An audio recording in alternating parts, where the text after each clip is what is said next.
Aujourd'hui, on va parler des plantes qui peuvent donner un petit coup de pouce à nos amis vivant avec le VIH.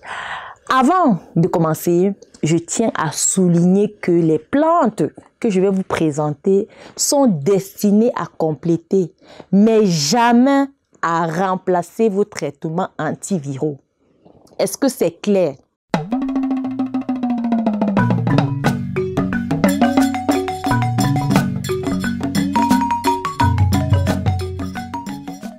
Alors, vous vous souvenez du temps où parler du sida était un sujet tabou?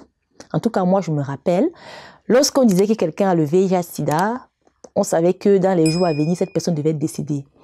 Mais aujourd'hui, grâce au progrès de la médecine, vivre avec le VIH est devenu plus gérable.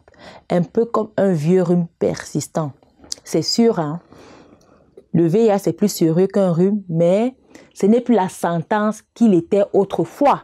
Pourtant, même avec les meilleurs traitements, il y a des jours où on peut se sentir épuisé. Pour cela, je vais vous parler de 3 astuces clés pour intégrer les plantes à votre routine de traitement. Mais attention les amis, je vous invite à parler à votre médecin avant de commencer à utiliser des plantes. Surtout si vous suivez un traitement antirétroviral. Alors, premièrement, il est question de renforcer le système immunitaire. Et pour cela, vous avez des plantes comme l'échinacée, le ginseng ou le thym qui peuvent booster vos défenses naturelles. Deuxièmement, il est question de réduire le stress oxydatif. Vous savez, le VIH peut augmenter les radicaux libres dans notre corps, aggravant la progression de la maladie. Donc, pour cela, il faut des antioxydants puissants dans la nature. Donc, vous avez par exemple le romarin, le curcuma ou le gingembre qui peuvent être très bénéfiques. Et troisièmement, certaines plantes ont une action antivirale directe. Et comme ça, je pense à l'artémisia.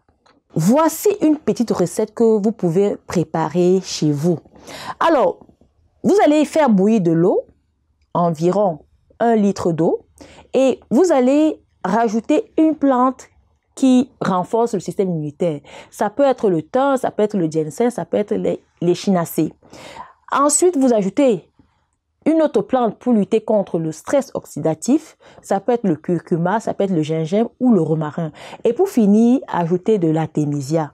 Laissez infuser pendant 15 minutes, filtrez et buvez 2 à 3 tasses par jour. Franchement, ça peut faire vraiment la différence et vous soulager. Et pour ceux et celles dont la peau est affectée, l'huile de tamanou pourrait devenir votre nouvelle meilleure amie. Alors, nous avons créé une tisane avec toutes ces plantes qu'on a nommées. Il s'agit de la tisane Renaissance pour vous aider à surmonter naturellement la fatigue et tous les désagréments liés à cette maladie. Cette tisane est également idéale pour ceux en convalescence après un cancer, une opération ou autre maladie. C'est une tisane qui va vous fortifier et vous faire renaître.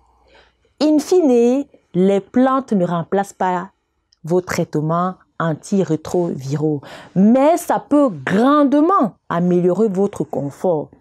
Discutez-en avec votre médecin. Je vous invite à rester connecté pour plus de conseils et merci de liker, de partager cette vidéo. Peut-être que l'un de vos amis pourrait aussi bénéficier de ces petits coups de pouce naturels. Et comme toujours, utilisons le vivant pour soigner le vivant. À très bientôt.